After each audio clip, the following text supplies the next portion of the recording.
The sights and smells of war are recreated at this training camp in western Ukraine, preparing troops to fight physically, but more importantly, mentally. Here they are training how to react to the tanks when it's coming. Whether volunteers or drafted, old or young, these soldiers' lives have changed. Many will soon head to the eastern regions of Donetsk and Luhansk, where fighting is the most fierce. I didn't see any scary eyes here, so nobody is afraid of them. It's so far. But believe me, when they go into the war, they will be scared. Many of them have very little training, but commanders with this division based in the western city of Zhytomyr say their skills have improved since the war against pro-separatist forces began more than a year ago.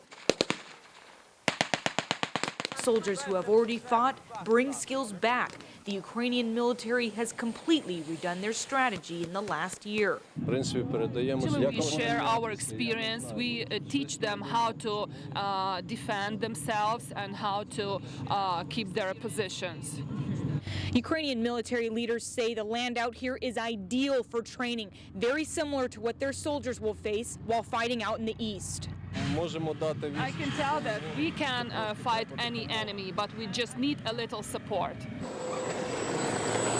Some members of the Ukrainian military say more aid from the United States is needed. They are asking for training, medical equipment, and lethal weapons like anti-tank missiles. Local parliamentary representative Borislav Rosenblatt says British and American troops are here helping with training, but more is needed. The U.S. is really one of the world's greatest powers and the only power in the world that can really help us against the Russian aggression. Commanders say Ukrainian soldiers pay for their own uniforms and lack enough basic equipment like shoes, helmets, and medical gear. But soldiers and local leaders say having the training here in Zhytomyr is a source of pride, despite the obvious danger. Many families in Zhytomyr have their fathers, they lost their fathers and brothers. There are many wounded soldiers. But the troops keep marching on. Morale is still strong? Of course. In Zhytomyr, Anna Giles, News 3. I'm here in Maidan Square in the center of Kiev, where some of the largest pro-European demonstrations have taken place.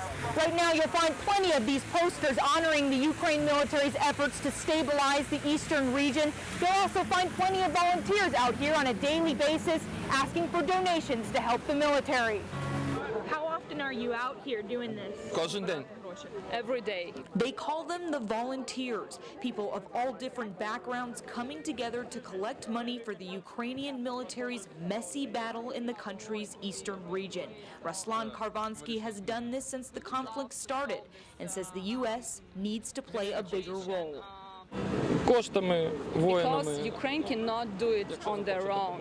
We don't have enough power and strength, don't have enough soldiers, and that's why we need support and help. Illinois Senators Dick Durbin and Mark Kirk have both supported sending defensive weapons to Ukraine. Durbin has also called for more lethal aid to the country.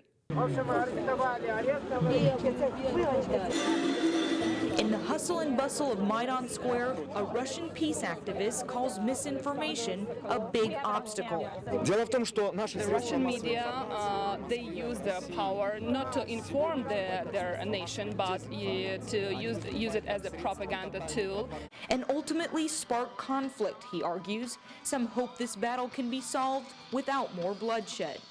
We would love to solve this situation peacefully. As volunteers collect money for those still fighting, the people of Kiev honor those who have fallen, many of them civilians who died in protests earlier this year. They used very basic gear to protect themselves from police, including metal sheets as shields. Now, some argue Ukraine has made great reforms since this all started, but some say there's still a long way to go. In Kiev, Anna Giles, News 3.